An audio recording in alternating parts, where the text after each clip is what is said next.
Yep. All right, go for Trent McDuffie. There's a tendency, Coach Bass is talking about it, I'm not going to let down, I'm not going to be good defensively.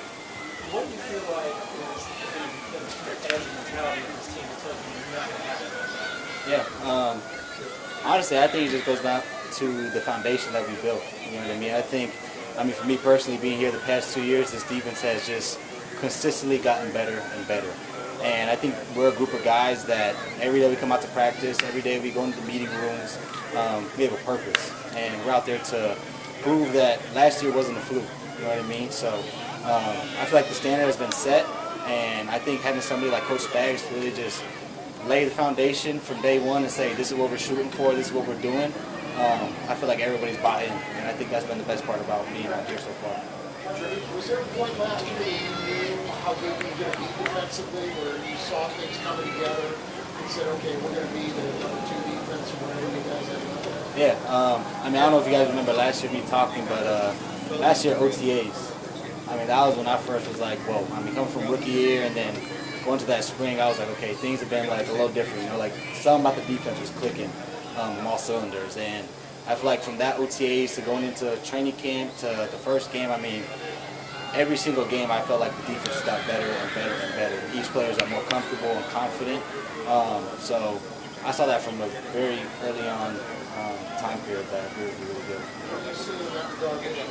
I think the confidence has just become even more. I think that's the biggest thing for this defense out here is just we've gone through all the bumps and bruises. You know what I mean? We worked back last year, losing some games and having to fight the playoffs and go to away games and adversity. So coming back, I think the big thing for us is just welcoming these new guys in. You know, showing them this is the standard, this is how we practice, this is how we do things. The rookies, I mean, even the new guys that we just brought in. I feel like everybody's really just honed it in and took it on the chin and just rolled with punches. Coach Spagnuolo reminded us of your all-pro season. Yeah. Coming off something like that, what is your personal emphasis on how to get better and grow even from the top of the game?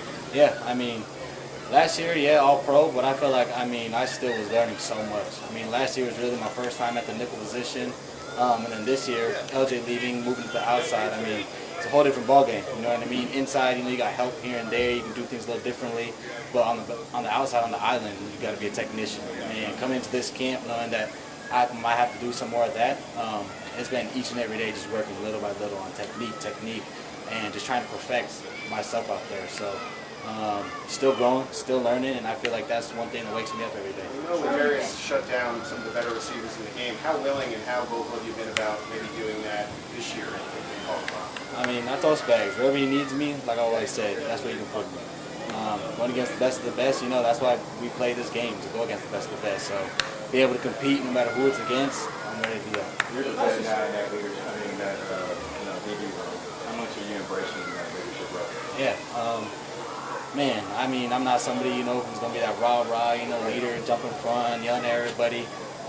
But definitely just spending a little more time outside of meetings, outside of being on the field to get to know the guys, you know, to let them know about the little knickknacks that Coach Spags' playbook can have, you know, that I came in as a rookie being like, yo, slow it down, you know what I mean? It's a big jump coming from college to learn this playbook to coming out here.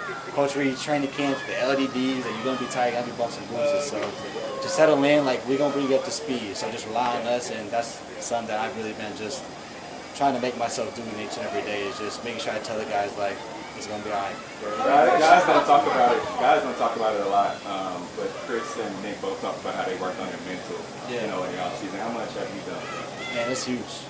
I mean, I'm someone who's big on just the mental side of everything, you know what I mean? Not just football, but just in life in general, because you never know how somebody's feeling at the end of the day. So going back to California, you know, seeing my family, seeing my little niece and nephew, and just be able to take that time to myself to just understand who I am again and just understand what I want for the rest of this year, it's huge for me. All right, you're worthy and just the trouble he's going to give defenses. Yeah, I mean, bright kid, you know what I mean? Coming in, humble, fast as hell, as everybody knows, you know what I mean? Can stretch that field definitely, but going against him, he's one of those dudes that you can just tell is just constantly learning, you know what I mean? You constantly see him talking to the coaches, talking to Pat, where he wants some ball, this and that, and the biggest thing for me is he's been catching the ball, you know what I mean? You love to see it. Guys come in here and want to run fast, want to run hard, but at the end of the day, he's catching the ball, and he's been one of those guys that's been consistent with that. Okay, last three, Sam, McKenzie, Matt. I want to ask you about a couple of safeties. What do you see from Jake in his first training camp, but then also just getting Brian put back with stuff? Yeah, Jaden's doing great. You know what I mean? They got him playing a few different positions, which I know as a safety can be difficult learning this playbook, but he's asking all the right questions.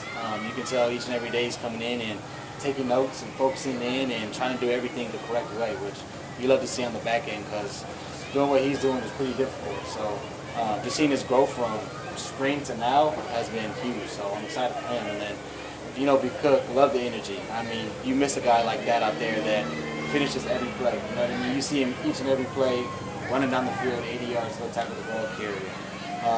One of those dudes that can go sideline to sideline. I mean, he's a vet. He came with me, you know, one of my good friends. So I'm excited for him to have a full year helping me.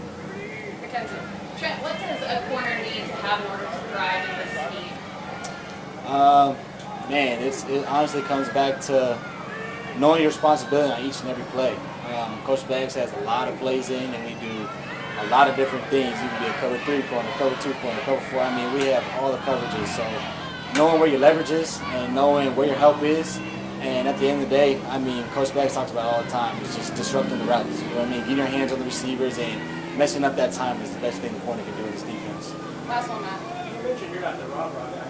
Who right now is that vocal guy in the backfield? I mean, that's always been Jay Reed. You know what I mean? And with him being out right now, who is this kind of the guy that's a day like this when it's 86 degrees out? It's funny. I don't know if Jay Reed's a rah-rah guy, but I don't know if there's anybody that's going out there screaming, yelling. You know, I feel like our back end is everybody's kind of on a level playing field. You know what I mean? And everybody's able to be comfortable enough to speak up, to say, yo, a free agent can tell me, yo, man, you got to do this right, you got to do this right, and we all listen. So we're one of those guys that each and every day we're just helping each other. And, you know, when things are messing up, you know, I might speak up, B. Cook might speak up. I mean, each and every day somebody is coming in here and making sure that the standard is set. And that's something that you love to see. Yeah.